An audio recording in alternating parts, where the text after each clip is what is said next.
السلام عليكم ورحمة الله وبركاته. الفيديو بتاعنا النهارده هنعمل ازاي لو الفرمله معاك مهربه او انت مغير جلد ماستر، تمام، مغير جلد الماستر العمومي، او شغال في الفرمله ورا مغير خزنه، مغير تيل، مغير الكلام ده كله، حليت اي حاجه في الزيت الباكي بتاع الفرمله، تمام. لو الماستر مش عايز يحضر معاك او الفرمله مش عايزه تحضر، اقول لك تحضرها ازاي. هتعمل ايه؟ اول حاجه هتروح جايب، انت حليت خلصت شغلك اللي انت عملته، هتروح جايب علبه الزيت اهيت وتروح مزود مال الخزنه بتاعتك زيت،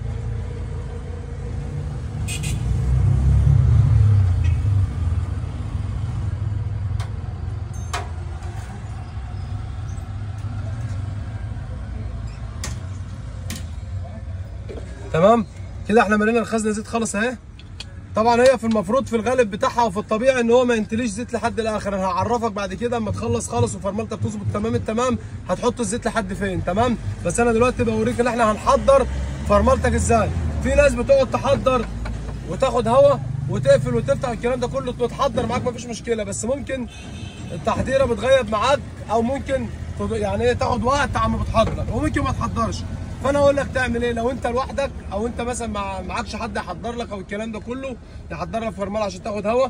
هتبدا تعمل ازاي؟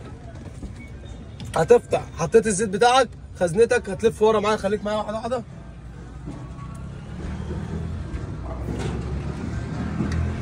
احنا كده حطينا الزيت ورا، الزيت في الخزنه، تمام. هتيجي ورا هنا وهتروح حالل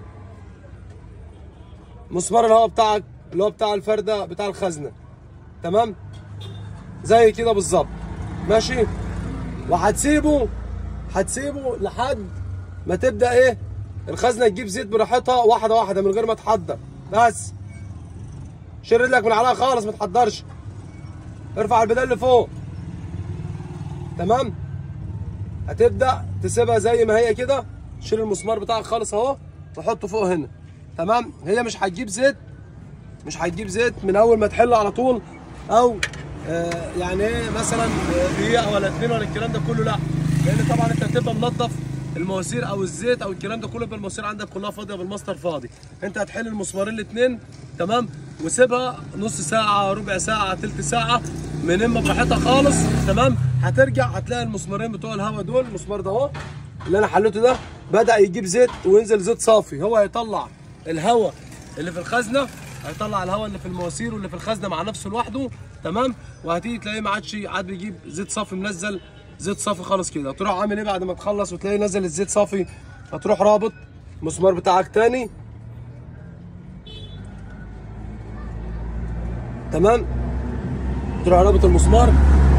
وبعد كده هتروح تدوس فرملتك، هتلاقي فرملتك حضرت معاك 100,000 لوحدها اوتوماتيك من غير ما تهابر او من غير ما تحضر او الكلام ده كله. انا مش محتاج ان انا وانا شغال بظبط فرمله ان احضر لي من قدام واستنى واحد يجي يدوس ويسيب لي الكلام ده كله، لا.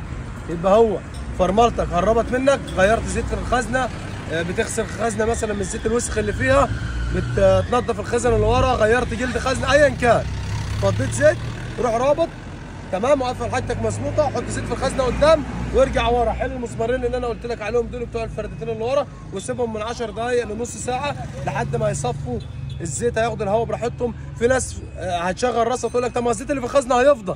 الزيت اللي في الخزنه عشان يفضى وينزل من المسامير اللي ورا ديت مش قدامك اقل من ساعه. ليه؟ لان طبعا انت ما بتدوسش، ما انتش جايب حاجه ضغط عليه، فهو هينزل براحته خالص، لان هياخد الهواء اللي في المواسير بيمشي تاتا تاتا براحته، تمام كده.